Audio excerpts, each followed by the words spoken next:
Thank you, darling. It's interesting how the truth can sometimes seem might malleable, depending upon your point of view. Like how those dime novels make you out to be something you're not? Jack, don't be starting trouble. No, he's right. They do tend to exaggerate. Did they exaggerate your part in taking down the Daltons? Well, I was there in the flesh, boy, so I saw what happened firsthand.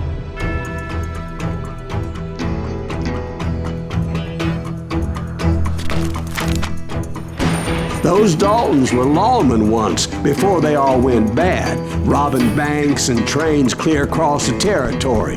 Until Coffeeville, of course.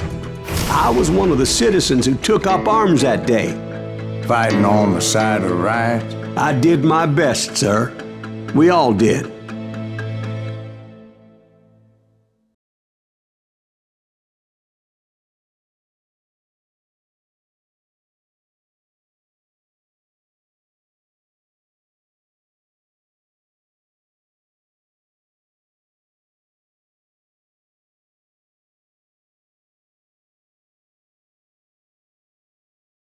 It was early morning. One of my friends was a local gunsmith, and he handed out firearms to anybody who'd take one. You see, the Daltons got it in their heads to rob 2 banks at the same time. 2 banks on the same damn street. The story was Bob Dalton's girl was always riding him about how he had no ambition. Well, the locals recognized the Daltons right off. Before they could get away, half the town took up arms to defend their property.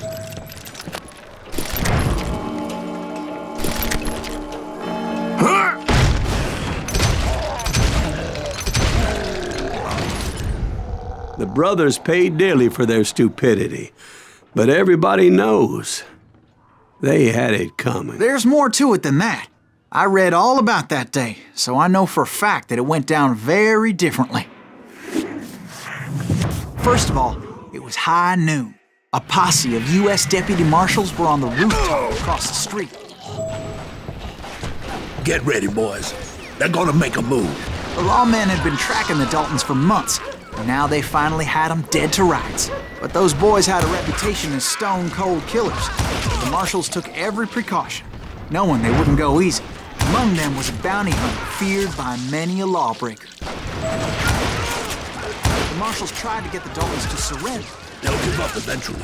You just gotta wait the son of a bitches out. But this bounty hunter knew that the brothers were far too proud to ever lay down their guns. I ain't backing down. He went in there alone to confront those criminals. One of the marshals shouted, "Where are you going? Are you crazy?" Hey, where do you think you're going, dumbass? That rifle's mine. But he paid him no mind. He saw a way to get around to the back of the bank. Then he figured out how to hit the Daltons from a direction they weren't expecting.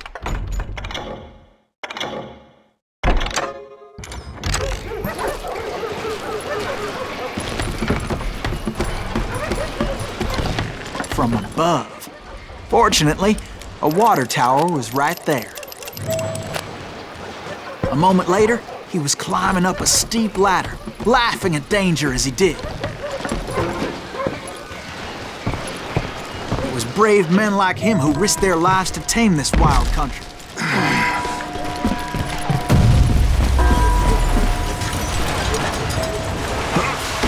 We've got company.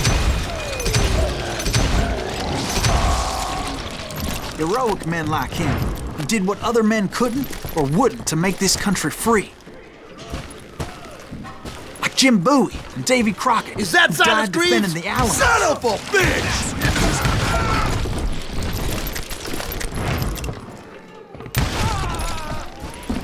You can't hide from me.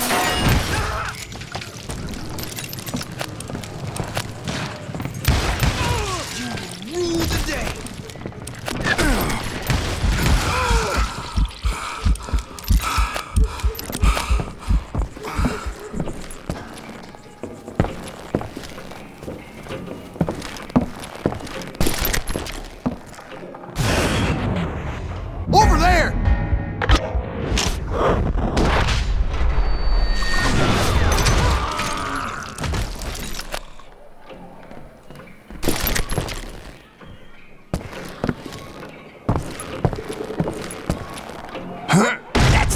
Greaves! What the hell? Blam! Blam! He came away victorious, taking down those thieving Daltons.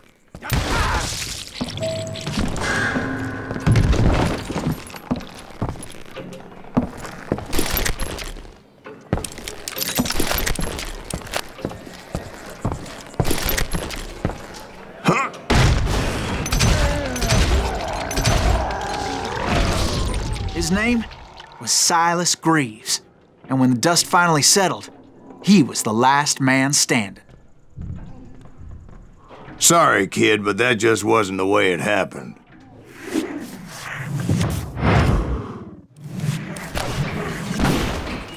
It was early evening, not high noon.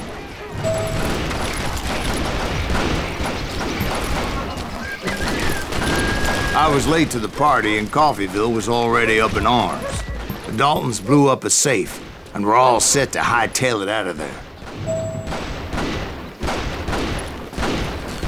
Those pathetic deputies surrounding the bank were dropping like flies.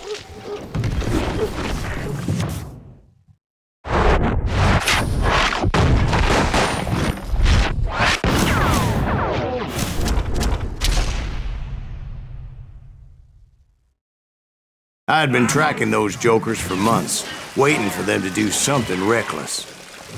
Come on, smoke this son. And finally, they did.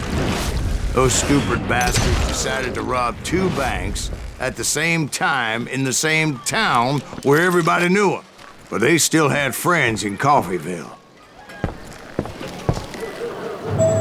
What are you gonna do? You're gonna need a cannon.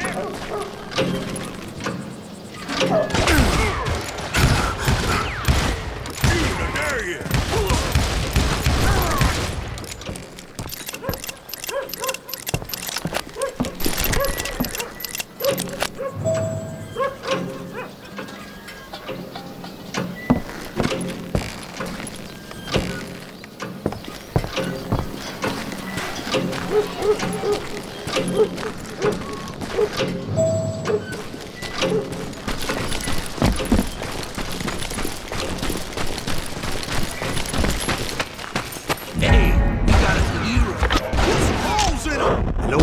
Came after me like a pack of wild dogs, tooth and nail. They were coming at me from all directions. Shoot it!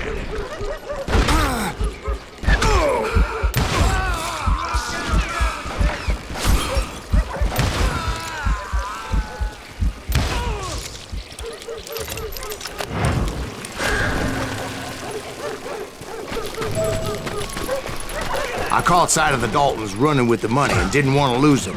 Problem was, they knew the town better than I did. I found myself in the middle of another shootout entirely. Did the Daltons hole up in somebody's house? No, it was the Smiths, I believe. They were cousins of the Daltons. They were shooting at the Browns, who were shooting at the Daltons. Which wasn't any surprise, because those two families have been feuding forever. And since the Joneses are related to the Browns, they shot at the Smiths, pissing off the Heimhoffers, whose daughter recently married a Smith. Well, bullets were flying every which way as all the old feuds in Kansas caught fire all at once. There was a hell of a lot of pissed off people in Coffeyville that day. But that's just the way life is sometimes. Shit happens.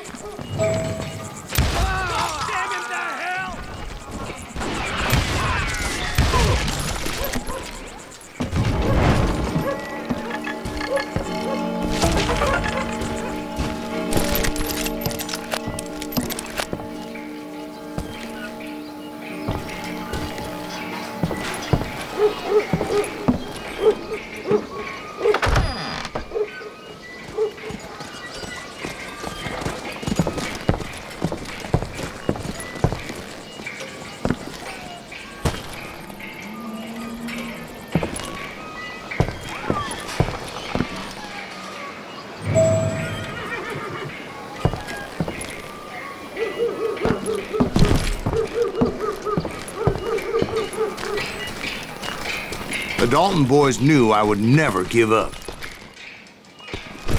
Those Daltons weren't the sharpest knives in the drawer, but they always stood together. They set a trap to slow me down and allow at least 2 of them to escape. The third brother stayed behind to plant me, just in case that trap of theirs didn't work.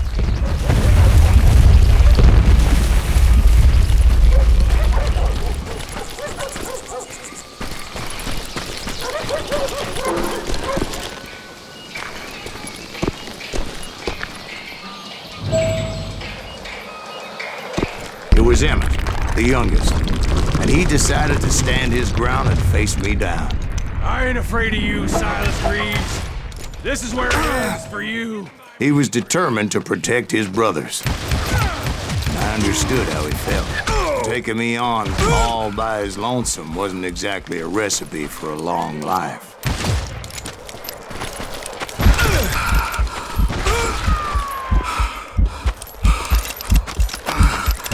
Gonna beat you like a red.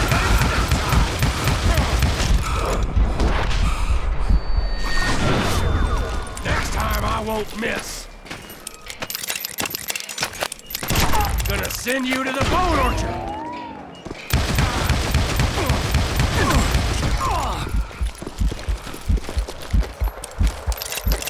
I'm gonna plant you where you stand.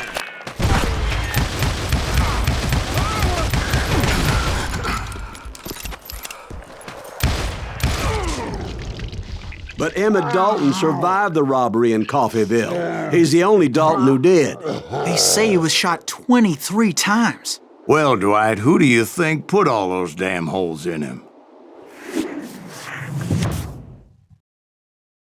But I have to admit, that boy had grit.